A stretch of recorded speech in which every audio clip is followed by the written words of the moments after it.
એમ ગુજરાતી બેંકમાં ગયો.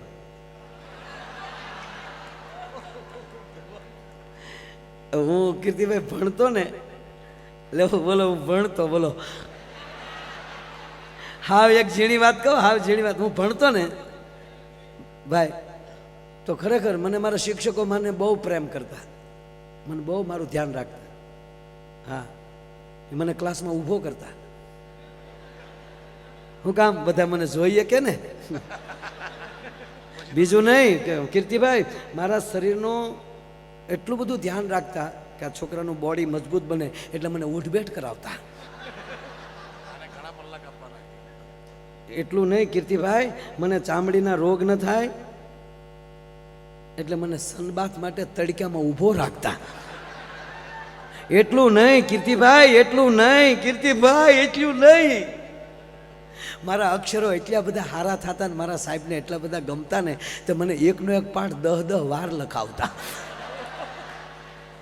અને હજ તો ક્યારે થતી કહું, મારા શિક્ષક મને એટલો પ્રેમ કરતા, મને બીજા ધોરણમાં જવા જ ન દેતા.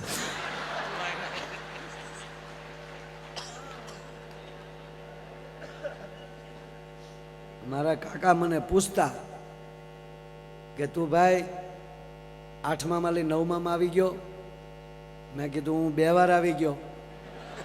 પણ સાહેબ એમ કહે છે 8મા ધોરણના જે સાહેબ છે ને એ કાકા એટલો બધો મને પ્રેમ કરે તે એમ કહે કે ના ભાઈ ભલે બધાય 9માં વયા જાય તારે નથી જવાનું. એટલે મને આગ્રહથી રાખ્યો હતા. વળે કાકા શું કે આગ્રહ હોય તો રોકાઈ જવાનું પડતા.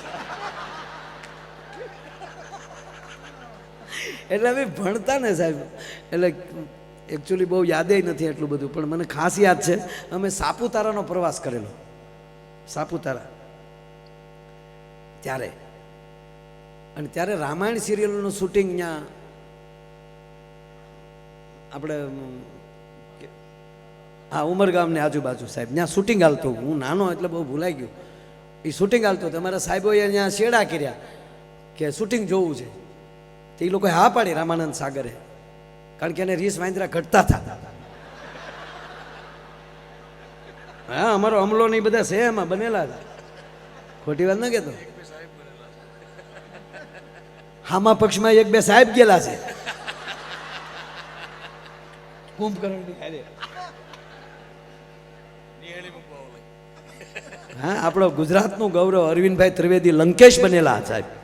હા આપણા 3-4 ગુજરાતી એમાં હતા. શ્રીકાંત સોની વિશ્વામિત્ર બનેલા. હા વિશ્વામિત્ર સહ રામ લક્ષ્મણો. એટલે અમે શૂટિંગ જોવા ગયા હતા. આપણે મેં તો પહેલી વાર જોયું, ત્યારે એવી ખબર નહોતી કે આપણા પાત્રો હોય. અમારે એમ કે હાસુકલા જશે રામ ને રામ. તમે ત્યાં ગયા ને તો દીપિકાજી ને અરવિંદભાઈ બેઠા બેઠા ચા પીતા હતા. આ તો મેં કીધું ભેગા બેઠા હતા.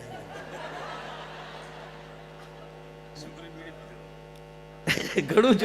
અરે કમંડળમાં સાહેબ, વિશ્વામિત્રના કમંડળમાં જ તે, એટલે ટૂંકમાં એ જે આપણા શ્રીકાંતભાઈ સોની, શ્રીકાંતભાઈ સોની એમાં બીડીયું બાકસ નહીં રાખે.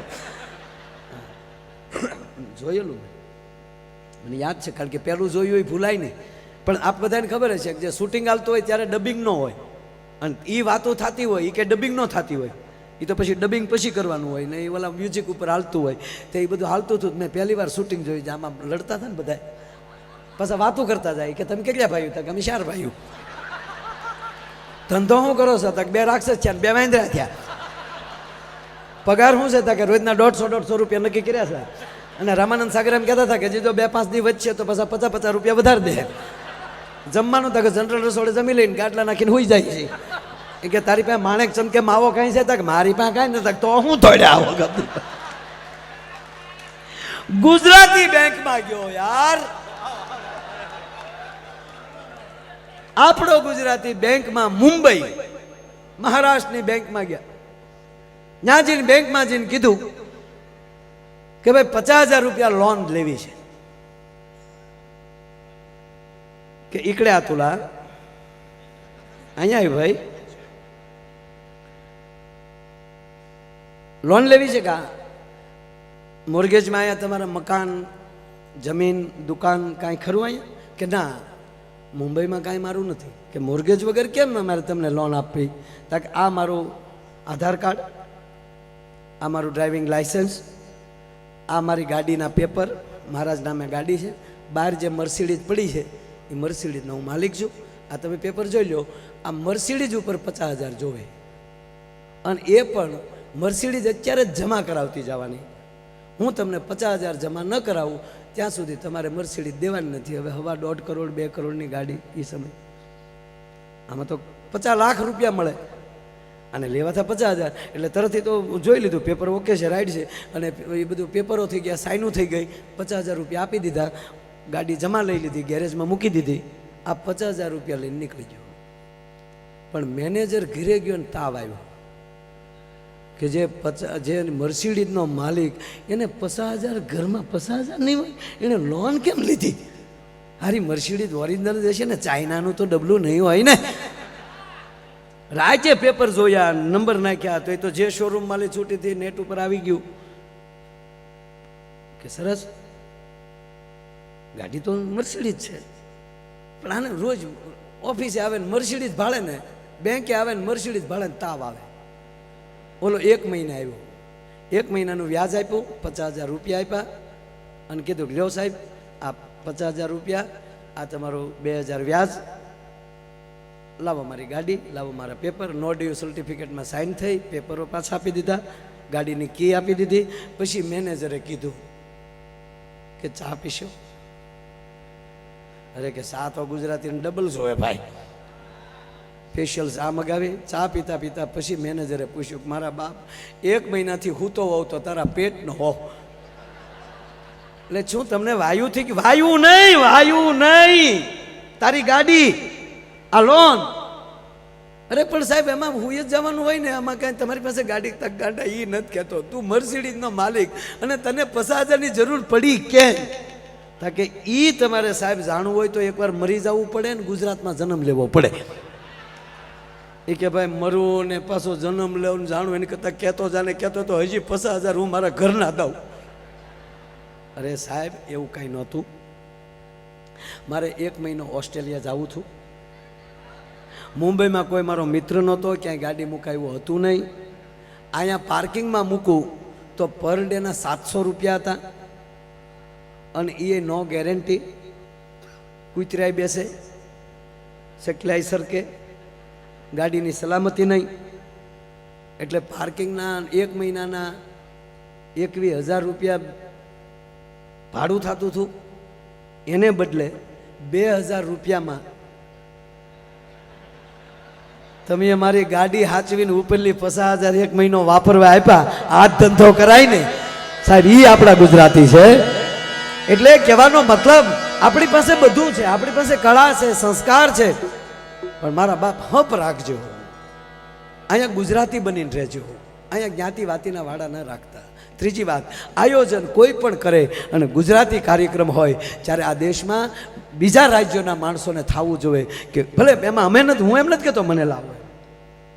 હું તો ઘનશ્યામભાઈને ઘણી વાર આવી ગયો છું સાહેબ. કોઈ પણ કલાકાર એ ગુજરાતની ગાથા ગાઈને જશે, સંસ્કૃતિની વાત કરીને જશે. જ્ઞાતો જ્ઞાતિથી આપણે ઘેરાણા છીએ બાપ, અહીંયા નહીં. અને અહીંનું દ્રષ્ટાંત અમે ગુજરાતમાં દઈએ કે ને એવું અહીંયા ભાવ છે એટલે કહેવું પડે છે સાહેબ કે આવો ઓસ્ટ્રેલિયામાં, આવો અમેરિકામાં તમામ ગુજરાતી એક બનીને રહે છે, અને આવા રૂડા કાર્યક્રમો હોય ત્યારે 18 વરણ ગુજરાતી બનીને બેઠા હોય છે. ને આપણે ગુજરાતી બનીએ, આપણે ભારતીય બનીએ, આ દેશના રખોપા કરીએ, જેમાં કમાઈએ છીએ એમાં આપો. એ આંબાને ખૂબ ખાતર નાખો પણ ફળ મોકલો તમ ત્યાં.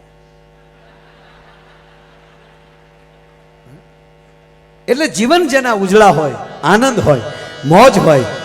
અને છેલ્લી વાત કહું, સમજણ આવી જાય ને તો જીવન જીવવાની મજા આવે.